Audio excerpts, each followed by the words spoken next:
Kaya po sa umagang ito,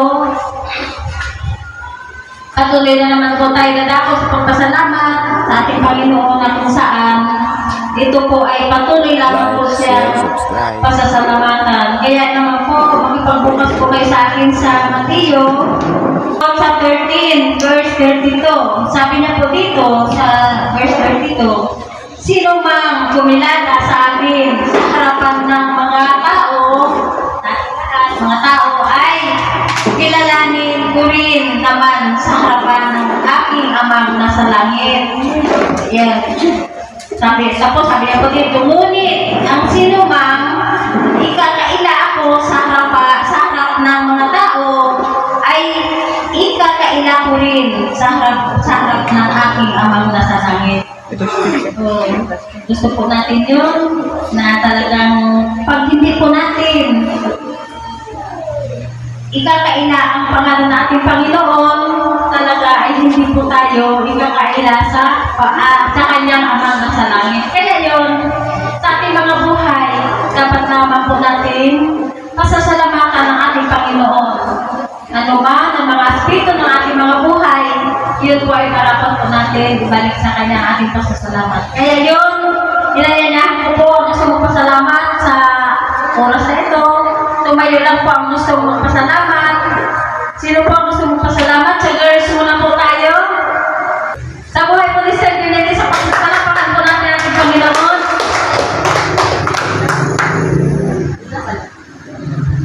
Amen. Salamat po sa Panginoon sa isang pribilehiyo na kapagpasalamat po sa kanya sa mga oras sa sandali. Ako po ay nagpapasalamat sa Panginoon. Ito po si Junior po ay nagkasakit. Tunay nga po sa pakabuti ng Diyos, siyempre po nandiyan po ang lingkod ng Diyos na siyempre nandiyan siya para tumulong po sa atin. Siyempre po ang Diyos nandiyan.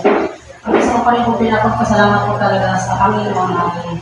Talaga po pala talaga tayo na hindi na tayo sa pananampalataya. Hindi na talaga tayo nag-aalala pa. Pati po sa ating mga anak.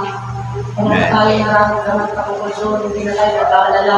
Tingnan niyo po yung bagay na di ba po, kung isipin natin na hindi na tayo nag-iisip pa. Hindi po pala, isa ng kayamanan na kung isipin natin na kailangan po tayo wala sa Diyos. Siyempre po, kung ang pangyayari na, upang kalakumpang ako sa digital na hindi na makikilihan. Pero tayo po pala nasa Panginoon. Dahil bago pa natin pera ay kasapatan na. Hindi tayo nag-aalala. Sabi ko pinag-iisipan at sabi ko nagpubulay-bulayan na kami magkasawa. Kung wala po talaga kami sa Panginoon, kaya sabi ko buhay natin. Kaya alam niyo po, ako ay ang pakiramdam ko pagabi. Pero alam niyo po ba yun? Talaga yung di ba po? Nararamdaman natin matawa natin na yung nararamdaman natin na parang pero hindi po talaga yung hindi mo siya nararamdaman. Parang nararamdaman ko mga maganda rin yung pakiramdam ko. Parang tayo, immune na. Sino ba? Ay, parang yung mga sakit, normal na. Sabi ko, talaga na po pala, nung tinanggap natin si Christ, ay totally healed. Sabi ko, ang galing talaga ng Lord. Ang pag-aalala, ang lahat. Di ba po yung wala tayo sa Panginoon, hindi natin ito maano eh. Di ba, parang nakaka-amaze talaga. Kaya na po, nakikiisip eh. Grabe na magpabutihan ni Lord, di ba? Hindi na po talagang magas pagkitaga ng Biblia. Siyempre po para yung panampalataya po talaga natin ay talaga po mga nakungat. Kasi pag hindi po talaga tayo nagbasa, hindi po natin siya maranasan, hindi rin natin siya makikilala sa pamamagitan po pala talaga ng pagbabasa. At ito talaga, ito completely healed. Talaga niya tayo. Kasi talaga po kahit sa mga sakit sa akin katawan ng sabi ko, kahit talaga yung sakit, bakit kasi nararamdaman ko, hindi na rin po eh. Kaya po alam ito sa Diyos ko talaga. Amen. Amen. Salamat po sa buhay po ni Stelvia na si Gianalisa na talagang sasagta at maalaman po ng ating Panginoon siya umaasan. Nasabi nga po niya dito sa awit, di ba po sabi niya po, awit 41 verse 3, si Yahweh rin ang tutulong kung siya ay may magkasakit. Ang nanghina niyang malakas ay ganap na ibabalik. Yun po talaga nasa mga sakit karamdaman, siyempre hindi po natin maiwasan. Pagkabang po siyempre nasa katawang lupa po tayo, yun po ay patuloy po maranasan ang bawat isa sa atin. Ngunit, kung tayo ay magtitiwala sa ating Panginoon, sa salita niya po, sabi nga po niya sa Jose 1:8, na talagang kapag ang salita niya po ay pagbulay-bulayan araw at gabi, yun po ay talagang magagana po ang kanyang kalooban sa ating mga buhay. Kaya yun, maraming salamat po sa buhay po ni Sir Jonalisa na talagang siya man din po ay talagang tuluyan ang pong ginagawa na ating Panginoon. Salamat po. Sino pa po ang susunod sa buhay po ni Sir Jonalisa? Walang pangalan natin ating Diyos. Purihin ang Panginoon. Makakuna ko ngayon sa wilas. Talaga hindi magtatabay sila para sa buhay natin. Kasi kailangan natin hindi natin kapalanan yung ito ng talagay. Dahil napagabot ito ng Diyos, ano? Dahil sa kabila ng lahat ng pusot sila ng buhay, dahil nakakatay ng kabulot sa ilo City, nagpapasalamat po lang pa rin po ako sa kanyang kagamat po may tatay na nangulila na po kami tatay sa inyong apat na tatay. Salamat po sa Panginoon kasi siguro na ako kay Lord, kaysa na rin ako nandun pa sa pero na kayo ako talaga, pinatitigas talaga yung puso ko. Kasi 15 years ko dyan, kasang 2 years ko sa pinalagaan. Talagang mahirap. Sabi ko, Lord, salamat. Hindi mo pinalaban natin ko, dalawang buwan lang silang pinalaban. Pero ako dalawang taon na kung siya pinalagaan. Nandun pa yung hindi mo magandang mga salita na kung saan na yung tatay ko, yung hindi na nilang nasamdaman ang pagkakita ng tatay ko. Tanong yung natin o kung saan ko iniwan yung mga sa kanina. Talagang mabuti ang isang mga kamangkon. Sabi ko sa pamangkin na may Diyos naman, yung pagyaban na kaya mo yung sa kanina.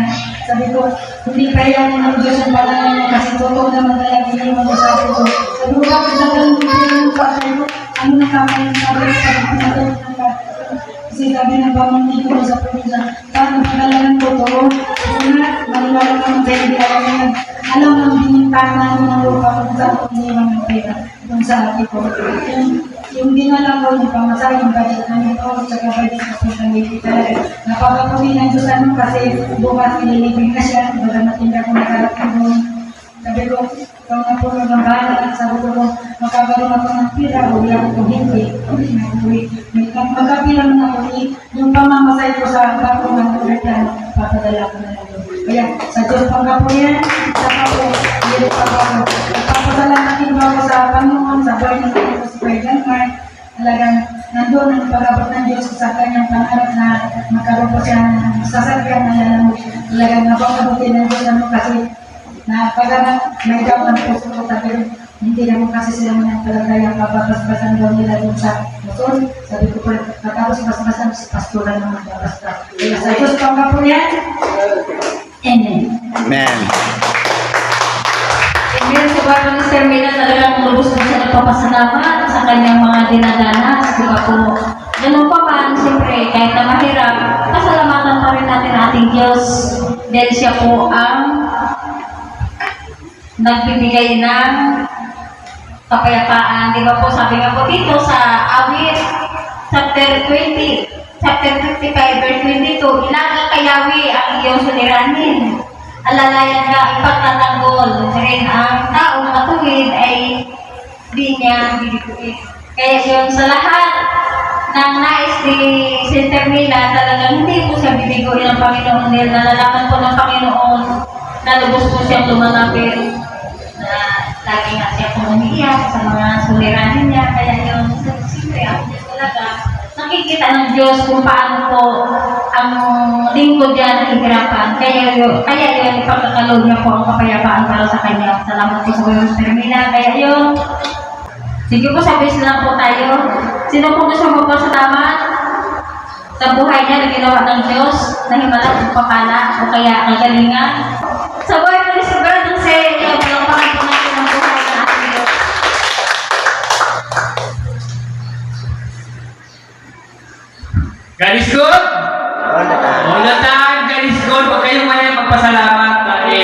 Maraming natutulog na namamatay. Maraming gusto mabuhay. Subalit, ang Diyos lamang ang ating malalapitan. Salamat, papasalamat na ako'y buhay pa dahil ang hirap nang wala sa Diyos. Bagamat wala kang pagkapayapaan sa labas, kumakain ka ng masarap, may mga bagay na sa iyo, pero pansamantala lang yan. Pero ang ating inaasam, yung buhay na walang hanggan. Hindi tayo forever sa mundo. So kailangan natin, hindi lang sa paggawa ng mabuti, siguraduhin natin yung ating kaluluwa talagang makakarating ng langit. Pagbutihin natin yung pag-iipon natin sa Panginoon, maging seryoso tayo, hindi tutok-tuk ha. Kailangan natin mahirap mawalay sa Diyos at mahirap kalbahin ng Diyos. Kahit marami tayong pinag-aralan, kahit marami sa aming pinag-gobyerno. So, pinilang Diyos mahirap upang maging mayaman sa pananampalataya. Ako rin papasalamat kahit walang trabaho. Kumakain naman ako kahit tuyat kamatis lang. Salamat sa Diyos. Humihinga. Malakas ang aking mga tuhod. Nakakita ka na nakarinig kay panlasa. Iniingatan at kahit saan ako pumunta, pero protection ako ng Diyos. So, salamat sa Panginoon. Sa isang linggo ay trabaho na ako. Purihin na Diyos sa kanyang kabutihan. Salamat sa Panginoon. Amen. Salamat po sa Panginoon dahil pinagsikapan po ni Brother silang pasalamat. Kasi sabi nga po sa sinabi po natin kanina na dapat natin ipasalamat at ipatotoo ang ginawa ng Diyos. Kasi kapag ikaya natin ang ginawa niya, ikakaya din po tayo sa kanyang amang nasa langit. Di ba po? Kaya yun, sino pa po ang gusto magpasalamat sa buhay ng graduates?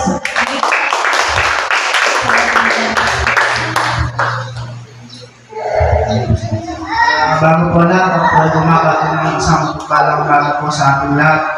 At ako po ay nagpapasalamat sa ating pagdakilang Diyos na buhay. Amen. Nauna po sa hininga ng buhay na patuloy na po pinagkakalog sa akin at sa patuloy na kalakasan sa kapisikal ng mga taon. At gayon din po sa ating mga mahal sa buhay na patuloy pong iingatan pinagalayan ng ating Panginoon Diyos na buhay. At ako pagpapasalamat ko po sa Diyos ay nung mga nakaraang araw po. Amen. Naging po sa inyong kaalaman na namatay po yung aking pamangkin. Ito pong bata ko yung bata pa lang po siya. Nung ako po ay nasa loob bahay ng aking ate, ako po halos yung magpapalaki sa kanya. Kaya kumbaga naman po, hindi ko din pumatis na hindi pupuntahan yung aking ate nung dinala ko yung aking pamangkin sa West Avenue Medical Center. So yun po, nung pagpunta po kami doon, hindi ko po yung kabisado. So, pray po kami ni Sister Lisa na bigay kami ng Panginoon kung saan po lugar yun. Amen.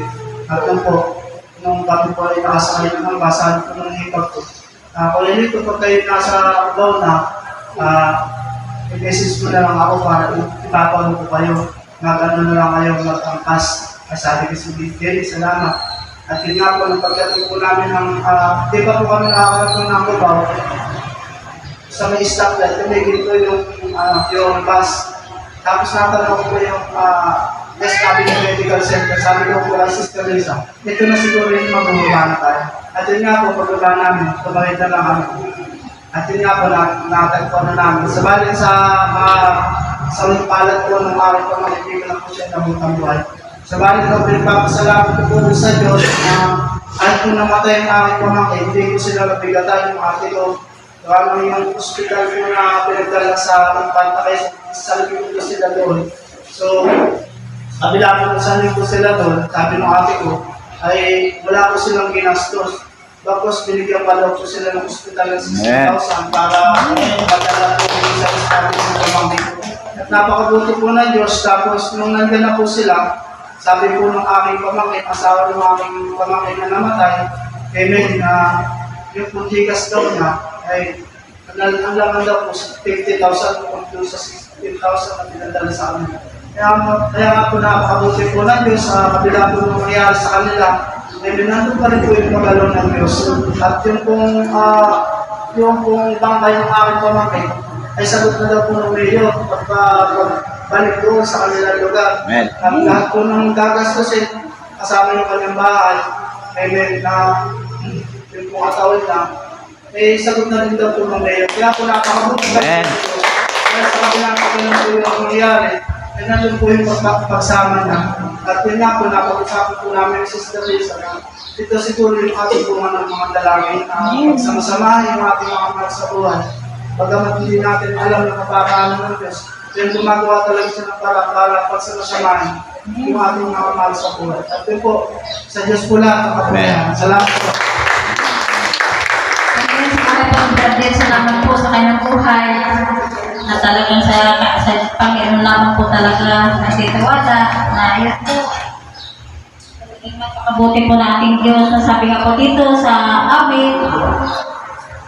Yun, sabi nga po sa amin, chapter 55, verse 2, sabi nga po niya, laga kayami ang iyong suliranin, alalayan ka, pagtatanggol rin ang taong matuwid ay din niya pipiguin. Kaya yun, salamat po sa buhay po ni Bernes naging, dahil siya ay naging matuwid na rin po, talagang hindi po malayo na ang kanyang kalooban, ito ay nakikita po ng ating Panginoon. Kaya yun, salamat po sa buhay po ni Bernes na ngayon, talagang siya po ay talagang sumusunod na po talaga sa ating Panginoon.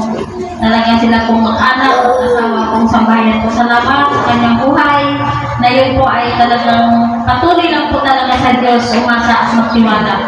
Diba po? Kaya yun, isa na lang po kasi wala na po tayong oras. Sino pa po gusto mo pasalamat? Ayan, sa buhay po ng brad,